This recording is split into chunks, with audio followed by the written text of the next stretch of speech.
Você está ouvindo Jornal da Mais, primeira edição. Você está ouvindo, você está acompanhando o Jornal da Mais, primeira edição, 7h30, começando agora o quadro Mais Personalidades. O nosso convidado de hoje é o professor Gutenberg Freire. Começando agora o quadro Mais Personalidades, 25 minutos, você vai ficar sabendo da trajetória de vida do professor Gutenberg. Começando agora o Mais Personalidades, 7h30, pontualmente. A Rádio Mais apresenta Mais Personalidades. Todas as sextas-feiras, personalidades da nossa cidade. História de vida e de sucesso. Conheça as personalidades de Paranavaí e toda a região noroeste do Paraná. Aqui na Rádio Mais. Jornal da Mais, primeira edição. Mais personalidades. Muito bem, Mais Personalidades. Todas as sextas-feiras, aqui na Rádio Mais. Histórias de vida, histórias de sucesso, histórias de superação. E o nosso convidado hoje, professor Gutenberg Freire, palestrante educacional, mantenedor do Colégio Objetivo aqui de Paranavaí, Escola Jesus Bambino. Grande professor, bom dia, seja bem-vindo à Rádio Mais. Bom dia, doutor Ademir, bom dia, Bárbara, bom dia, Fabiano, bom dia. E bom dia a todos os ouvintes da Rádio Mais. Olha, uma grande honra ter o professor aqui, né, Bárbara Brandão? Estávamos conversando em off aqui, já um aprendizado, mais de 30 anos aí de carreira, professor, né, tá inserido na nossa lista seleta de convidados. Várias pessoas pediram, né? E o professor Gutenberg, que dia que vai à Rádio Mais, né? Você que realmente é um entusiasta aí na parte da educação. Mas conta um pouquinho da sua história, professor. O senhor é nascido na cidade de Curitiba. Sim, eu sou curitibano. E, antes de mais nada, gostaria de agradecer este convite, fiquei bastante impressionado, né? Principalmente pelo motivo que me trouxe aqui, né? Alunos solicitarem a minha presença por considerarem que a minha atitude didática tem feito diferença na vida deles, né? E, de fato, eu sou professor desde os 19 anos de idade e até ouvindo você, doutor Ademir, fiquei também bastante tocado porque nós, professores, fazemos isso por paixão. Por paixão. Quem sabe até a gente comente sobre isso, porque ser professor significa principalmente gostar de pessoas e estar muito vinculado a essa ideia de contribuir para o desenvolvimento humano. Eu sou curitibano, apesar de toda a minha família ser nordestina, então eu me apresento mais como nordestino do que como curitibano. Imagine, se você é filho de nordestinos, é claro que o seu sangue é nordestino, né? Eu me criei num ambiente de cultura nordestina. Eu estava até aqui brincando que não é porque um gato nasce no forno que ele é um pão. Então é lógico, né? Eu posso ter nascido em Curitiba, mas a minha família sempre carregou muito essa cultura, essa tradição nordestina, o que contribuiu para a minha profissão, bastante. Nordestinos, talvez até pela própria dificuldade de vida nas regiões mais áridas, né, desenvolvem certas habilidades para manter um contato com a comunidade. Então, são pessoas muito, vamos chamar assim, faladoras, articuladas, né? Você pode observar comediantes nordestinos, atores nordestinos, músicos nordestinos, e isso me ajudou muito na profissão, né? Desde jovenzinho, como disse, já falava bastante, né? O senhor leva uma bagagem, né, Bárbara? Dá para perceber uma bagagem, assim, de vida, dos seus vínculos, né? É igual o senhor falou com o Nordeste, a sua família, e isso vem engrandecer a sua profissão, né? Não é à toa que os alunos pediram a sua presença. Eu achei interessante, o suprassumo, você vai conhecer, doutor Gendotti, o suprassumo da educação, e realmente, olha, impressionante, né? Só um pouquinho que o senhor conversou com a gente aqui. E o senhor ficou quanto tempo lá em Curitiba? Se formou lá, veio para cá, como é que foi? Interessante, em Curitiba eu fiquei até os 19 anos, quando na verdade vim para o norte do Paraná para desenvolver uma atividade religiosa. Na verdade me formei aqui no norte do Paraná, me formei aqui em Maringá. Teologia. Sim, o meu primeiro curso superior ainda não era reconhecido na época, né, porque a teologia só foi reconhecida em 98. Então, meu primeiro curso foi realmente de ciência da religião, de teologia na época, por conta dessa experiência religiosa que eu vim obter aqui em Apucarana, norte do Paraná. E com essa experiência religiosa, acabei me tornando, inclusive, professor de teologia de alguns seminários evangélicos da região. Mais tarde fiz História na UEM e depois cursei Direito e Filosofia, o que acabou, na verdade, me dando um substrato interessante para poder enriquecer as minhas aulas. Fabiano Tessi, olha só, hein? Formado em Direito, formado em História, Bárbara, formado em Teologia e Filosofia. Né? E fora quando os cursos não eram reconhecidos, o professor sempre... O que deu essa vocação sua, professor? Porque assim, a gente observa que a parte técnica, né, não precisa nem falar, o senhor tem muito, mas e a parte do contato com as pessoas? O que faz as pessoas gostarem tanto do professor Gutenberg? É a maneira de ser? É ajudar as pessoas com a sua vivência mesmo? Puxa vida, doutor Ademir, fiquei impressionado com essa palavra vocação. Essa é a palavra que, na verdade, funciona como uma espécie de leitmotiv para mim. Vocação vem de vocácio, que é chamado. Então, é impressionante, mas eu acredito muito que as pessoas só podem realmente ser felizes quando elas fazem aquilo para as quais elas foram dotados ou chamados pela natureza. É até um princípio filosófico grego, não é, que a gente chama de eudaimonia. Eudaimonia significa uma felicidade quando você entra em sintonia com aquilo que lhe é mais natural. Então, eu realmente me sinto vocacionado, me sinto chamado para esse tipo de trabalho desde a minha juventude. Desde tenra idade, sempre gostei de me envolver com as pessoas e sempre gostei, na verdade, de contribuir com elas. Né? E a minha preparação acadêmica acabou me levando a contribuir com uma qualidade maior. Mas desde muito jovem, sempre fui de reunir grupos e tentar passar algum tipo de mensagem positiva e ajudar emocionalmente as pessoas. Ao longo de minha trajetória, eu percebi que muitos alunos até se valeram das minhas aulas. Me recordo de situações, por exemplo, de alguns alunos ao terminar as aulas, numa época em que as aulas eram, puxa vida, muito intensas. Eu fui professor de pré-vestibular, dava aulas para turmas com 200, 250 alunos, né? E eu me recordo, às vezes, de sair da sala de aula e algum aluno me interceptar e dizer o seguinte: professor Gutenberg, o que você falou hoje tocou muito a minha vida. Imagine, eu estava lecionando para vestibulares e a pessoa se sentiu tocada por algumas mensagens que passamos. Né? Então, eu acredito que realmente isso faça parte dessa vocação, faça parte dessa tendência quase que natural para você desenvolver o trabalho do magistério. Professor, conta um pouquinho dessa sua passagem por Londrina. Você esteve lá, deu aulas, como foi essa passagem e até a chegada aqui na região noroeste, no Paranavaí? Interessante. Londrina, na verdade, foi uma cidade que me acolheu de uma forma muito poderosa, muito intensa. Em Londrina, eu tive uma carreira construída na docência acadêmica, no curso de Direito, né? Lecionei em diversas faculdades em Londrina, como Faculdade Expositivo, a Unilondrina, né? Me envolvi muito com a academia, inclusive com o Olimpo Acadêmico da UEL. E lá eu também dirigi colégios. Também nunca me afastei da educação básica, né? Mesmo tendo transitado pelo ensino superior, no qual eu me insiro até hoje. Então, em Londrina, o que eu percebo é que eu cheguei no auge da minha carreira. Por que no auge? Porque eu me recordo que nesta época, entre os anos 80, 90, até o início dos anos 2000, nós éramos influencers. Né? Nós influenciávamos a juventude de uma forma muito poderosa. Não havia tantos dispositivos tecnológicos. Então, quando eles nos ouviam, eles ficavam impressionados com as mensagens que passávamos. E em Londrina, eu pude realmente atingir centenas e centenas de alunos ao longo dos 10 anos que permaneci na cidade.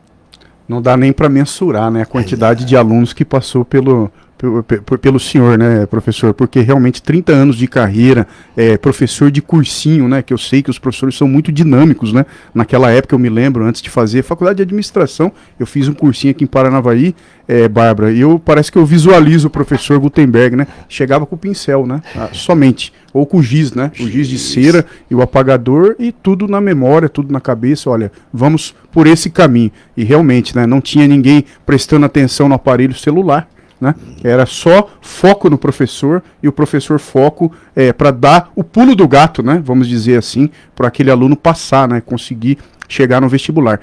E para vir, como que o professor escolheu Paranavaí? Paranavaí, o senhor mora aqui em Paranavaí hoje, né? Moro. Desde 2018 eu moro em Paranavaí. Paranavaí foi escolhida. Eu já conhecia Paranavaí, porque eu lecionei em Paranavaí nos anos 90, entre 96 a aproximadamente 99, 2000, eu estive lecionando aqui. Então, já conhecia, frequentava a cidade, por sinal a cidade mudou bastante, cresceu, desenvolveu-se, né, nesses anos todos. Mas eu vim residir aqui por conta de ter adquirido uma empresa na cidade. Eu acabei alienando o Colégio Objetivo. E por conta disto, eu acabei vindo. Uma escola muito tradicional, né, que pertencia a uma família também bastante tradicional. Né, e por conta de algumas questões pessoais, eu acabei vindo para cá, buscando, na verdade, uma qualidade de vida melhor, uma cidade mais tranquila, mais calma, onde eu pudesse desenvolver algumas atividades que, por sinal, talvez eu já não me sentisse tão confortável em Londrina. É estranho dizer isso, mas, na verdade, todo intelectual, na verdade, gosta de lugares calmos e tranquilos. É isso que nos produz o que você chama de foco. As pessoas talvez nem saibam, mas a palavra escola significa lugar onde as pessoas não fazem nada.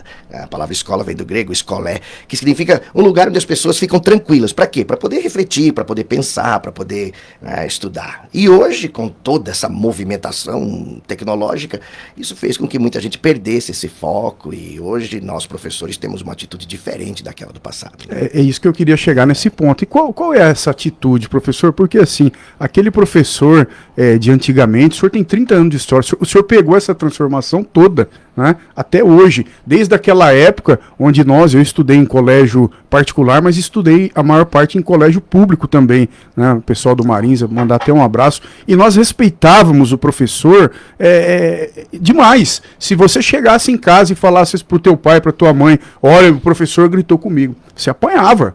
Ficava de castigo, o professor já tinha razão, o pai e mãe não queria saber o que aconteceu. Hoje as coisas mudaram, né? Minha esposa trabalha na rede pública, né? E por muitas vezes a pessoa fala assim, olha, traz o pai aqui, chama o pai e a mãe porque o aluno fez isso. O pai e a mãe é pior do que o aluno. Olha só, e como é que o senhor lida com isso, professor? Essa mudança que houve daquele tempo até os dias de hoje. Muito bem, quando eu era jovem, passou-se um filme no passado que todos conhecem, foi uma espécie de blockbuster, chamado O Exterminador do Futuro. Um filme aí com Arnold Schwarzenegger, que ele era um robô que vinha do futuro para fazer ali uns estragos no passado. Eu quero que vocês entendam que eu compreendo mais ou menos da seguinte maneira. A tecnologia, na verdade, criou uma condição parecida com a do filme. Esse extermínio do futuro por conta das máquinas, isso aconteceu. Não de forma física, mas de forma espiritual. Eu quero falar sobre isso porque, na verdade, a tecnologia mudou tremendamente o nosso comportamento e afastou a relevância que muitas vezes o humano tinha dentro do processo de aprendizagem. Porque, como eu disse a vocês, nós falávamos naquele tempo, sei lá, nos anos 70, 80, 90, nós éramos admirados justamente pelo que nós falávamos. Nós éramos respeitados porque nós éramos o Google da época. Era da gente que eles tiravam qualquer informação que precisavam. Sim. Então as famílias sempre, quando tinha alguma dúvida, diziam, pergunta ao professor. Hoje, na verdade, isso tudo foi substituído por uma série de tecnologias que, sem dúvida alguma, tomaram esse espaço, né? Acabaram dando para as pessoas a possibilidade de ter informações sem depender necessariamente do professor. Só que o papel do professor vai muito além de passar informações. Nós, na verdade, interagimos com as pessoas para tentar ajudá-las a se desenvolver e serem pessoas melhores. Sempre acreditei no professor que não é necessariamente uma máquina de conhecimento, mas aquele professor que, de fato, se importa com as pessoas que estão próximas a ele. Então eu vejo que tudo mudou porque as pessoas hoje estão muito agitadas, com falta de foco, e até as nossas aulas tiveram que ser alteradas justamente para lidar com essa falta de concentração. Então, para mim, na minha opinião, a tecnologia realmente ela deve complementar, porque as coisas realmente funcionam assim, mas a figura do professor em sala de aula, lidando, tratando, interagindo com os alunos, é o que dá esse toque humanista que não pode ser perdido. E é esta falta de prestígio que nós percebemos hoje que afasta muita gente da docência. Hoje, por exemplo, muitas pessoas não querem ser professores. Só para você saber, nesse último vestibular da Universidade Estadual de Londrina, do curso de Física, só entraram 8 alunos. Nossa. 8 alunos entraram no curso de Física. Exatamente, imagine, talvez saiam 2 ou nenhum das 40 vagas. Nossa. Quer dizer, hoje, para os cursos de licenciatura, a concorrência não chega a uma vaga por aluno. Quer dizer, tem mais vagas do que realmente interessados em serem docentes. De uma maneira geral, você acha que o Brasil está muito longe de valorizar o seu professor, ou nós já chegamos num formato ideal? Não, de jeito nenhum. E tem mais também, essa crise não é só brasileira, né? Eu já viajei por diversos países do mundo, visitei escolas, inclusive esse era o meu interesse, e eu percebi que essas questões são questões sociológicas bem mais complexas. Onde isso ainda não aconteceu, ou seja, esse desprestígio não aconteceu com tanta força, é no Oriente. Entendeu? Mas no Ocidente, nos países ocidentais, América e Europa, essa crise ela é muito forte. Ou seja, a questão humana tem sido prejudicada por conta do avanço tecnológico. Volto a dizer, de forma alguma sou contra a tecnologia. Eu acredito que a tecnologia resolve uma série de problemas. Mas eu vejo, por exemplo, que a docência ela tem essa importância, na verdade, de contribuir emocionalmente para os indivíduos. Professor, e como fazer para que essas pessoas que estão entrando, pensando em entrar numa graduação, voltarem a lecionar, voltarem a se interessar para ser professores? Muito bem, olha, interessante. Outro dia me perguntaram sobre a educação, perguntando assim, olha, a educação realmente torna as pessoas melhores? Porque nós temos essa crença, né? Eu sempre vejo pessoas falando, os políticos deveriam investir mais em educação, porque uma sociedade educada é uma sociedade melhor, né? Uma sociedade mais desenvolvida, as pessoas têm melhor caráter e assim por diante. Não é bem assim. Essa noção de uma educação redentora é uma noção antiga, grega, antiga paideia, era uma educação voltada para valores, voltada, na verdade, para um comportamento ético e político que fosse muito adequado.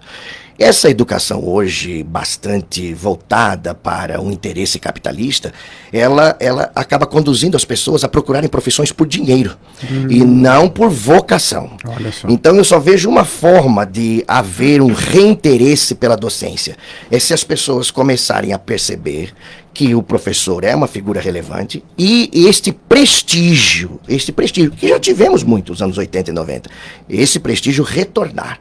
Então as pessoas, na verdade, não devem procurar a docência por dinheiro. Claro, sabemos que os salários são muito importantes, mas quando se trata de uma profissão tão nobre, eu considero muito nobre, até o próprio nome professor, a gente fala profissão, professor é aquele que professa, veja, de todas as profissões, aquela que recebe o próprio nome, né, da profissão é o professor. Então eu considero uma profissão basilar. Então eu vejo isso, a única forma de trazer essas pessoas de volta é mostrar a elas que o segredo da felicidade profissional é fazer o que se gosta, e não simplesmente por razões salariais. Se o prestígio social do professor aumentar, eu tenho certeza que os bancos das universidades vão voltar a lotar. Olha, você que ligou a Rádio Mais nesse momento, estamos no quadro Mais Personalidades, né, a presença ilustríssima aqui do professor Gutenberg Freire, falando um pouquinho da sua experiência. Eu fico impressionado, Bárbara, porque assim, o professor vem de uma carreira muito consolidada, né? Veio para Paranavaí, continua professor, é empresário, né? Proprietário e diretor do colégio Objetivo da cidade de Paranavaí, mesmo assim ainda leciona, né? Ainda dá aula em faculdades, né? Outra faculdade que tem aqui, podemos falar Unifatesc, também é parceira aqui da Rádio Mais, e tem muitas pessoas que entram, vira professor, como você disse, pelo salário, pelo concurso, entre aspas, pela estabilidade, e não ajudam, se não tiver aquela vocação, o aluno. Eu digo da seguinte forma, tantas pessoas que se perdem por drogas e outras coisas mais, o professor, ele tem que dar a grade escolar, dar as matérias, as disciplinas, mas aquele algo mais é interessante. O senhor se destaca por isso, né? O senhor tem vários algo mais a oferecer para o aluno, né? Experiência de vida, uma orientação, um conselho, né? Independentemente, tudo bem, se ele vai lá, faz o arroz com feijão que tem que fazer o professor, mas eu acho que aquele que fala, olha, vocês têm o objetivo na vida, né? Por acaso é o nome do seu colégio, vocês têm objetivo na vida, então vamos traçar da seguinte forma, né? Seria interessante, né? Interessantíssimo. E eu falo isso até porque eu acredito que quase todos nós aqui fomos inspirados por professores em algum momento. Eu não sei até se ainda é vivo, mas uma pessoa que praticamente reorientou a minha vida quando eu tinha aproximadamente uns 13 ou 14 anos foi um professor de um colégio curitibano. E você não esquece? Jamais, professor Nereu.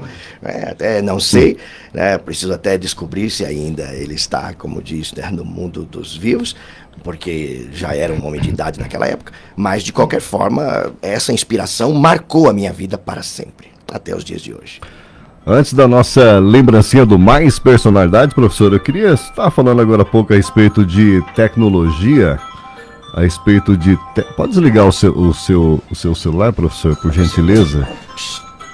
O pessoal já tá ligando. Falando de tecnologia, aí, o celular já apitou já. Falando de tecnologia, eu queria que o senhor falasse um pouquinho para os ouvintes, professor, a respeito, o que o senhor acha do ensino à distância, o EAD? Boa. Porque na pandemia todo mundo sabe que foi aquele boom, o ensino à distância. Será que é a tendência o EAD no Brasil, doutor? Vamos lá. A educação à distância, ela já existe em outros países há mais tempo que no Brasil, mas o foco da educação à distância, aliás, na verdade, a educação à distância já existe no Brasil também há muitas décadas, né? Existiu o antigo Instituto Universal Brasileiro. A única diferença é que era por correspondência, né? E não através de vias tecnológicas como nós temos hoje. A pandemia deu aquele boom, né? Daí o pessoal ficou em casa e começou...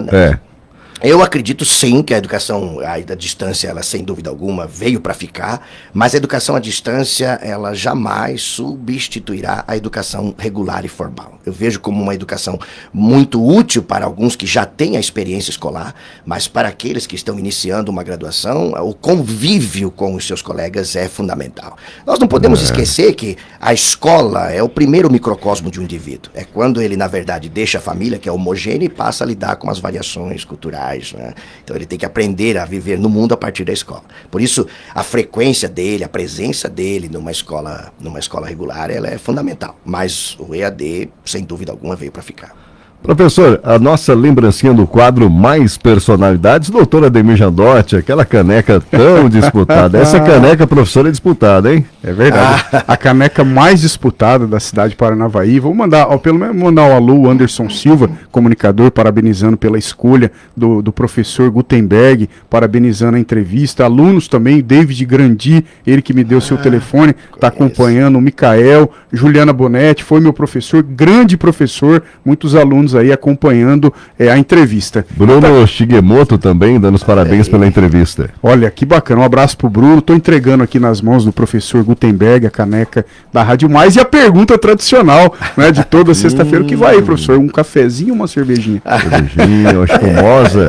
Na verdade aqui combina mais mesmo com um cafezinho. Muito bem. Mas obrigado pelo mimo, realmente uma lembrança que irá para minha prateleira, né, sem dúvida. Legal. Puxa vida. Bom, 7h52, já no finalzinho do jornal do quadro Mais Personalidades. Peço por gentileza, professor Gutenberg, as suas considerações finais. Também quiser deixar um recado, uma mensagem, vai ficar registrado aqui no Facebook para quem está acompanhando no momento. Agradeço. Sem dúvida alguma, me sinto honrado por ter participado desse podcast. Sem dúvida, é um formato muito moderno e que alcança um grande número de pessoas.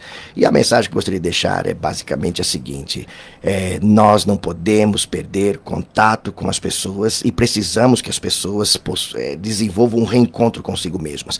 Esse mundo tecnológico, ele cria uma agitação que para os antigos gregos, na verdade, era quase um pecado, porque eles buscavam uma certa ataraxia, uma imperturbabilidade que hoje é quase impossível de você alcançar. Você é perturbado o tempo inteiro, né? Por exemplo, até mesmo aqui, era na verdade um lembrete que veja, o celular ainda nos incomoda até mesmo aqui. Antigamente, nem tanto antigamente, para você, por exemplo, estar tranquilo, poder refletir, é só você virar uma esquina, sentar embaixo de uma árvore e ninguém te achava. E agora você é acessado o tempo inteiro, em qualquer lugar, onde quer que você esteja. Isso gera em nós uma certa agitação que não contribui muito para a nossa reflexão. Por isso, minha mensagem é ter um afastamento maior, muitas vezes, das tecnologias, só para você poder se reencontrar e assim se humanizar e ser mais feliz. Doutor Ademir Jandotti, que lição de vida, hein? Pois, impressionante, né? Sem dúvida nenhuma, uma das melhores entrevistas, né, que nós já tivemos no nosso podcast, né? Diga-se de passagem, o maior podcast da região noroeste do Paraná, edição de número 104, como você disse, né, professor? Não só a tecnologia, o pessoal pode curtir pelo Facebook, também vai ficar no YouTube gravado essa entrevista com o professor Gutenberg e também o bom e o velho radinho, né? As pessoas aí que estão dentro do carro, ouvindo um radinho aí, curtindo a Rádio Mais, e uma lição que o professor Gutenberg deu, né? A sua experiência de vida trouxe um pouquinho, compartilhou um pouquinho com a gente, né? né, Fabiano? Com toda certeza. Doutora Ademir Janotti, foi um prazer trabalhar com o senhor essa semana, já no finalzinho do jornal. Muito obrigado aí, um ótimo final de semana, doutor. Eu que agradeço, tá? Meus companheiros de trabalho, Fabiano TS, Bárbara Brandão, mais uma semana no jornalismo da Rádio Mais uma vez agradecer o professor Gutenberg pela presença, né? Presença ilustre, diga-se de passagem. Fiquem todos com Deus, ótimo fim de semana e até segunda-feira. Legal, Bárbara, voltamos ao meio-dia com mais informações. Isso mesmo, eu agradeço aos ouvintes do Jornal da Mais que estiveram com a gente hoje, doutora Ademir, ao Fabiano, ao professor Gutenberg pela presença no Jornal da Mais. Um ótimo dia a todos, nós voltamos ao meio-dia com mais informações. Legal, na sequência tem Carol Chabe diretamente de Curitiba no programa Manhã da Mais. Um abraço, fique com Deus, até logo mais.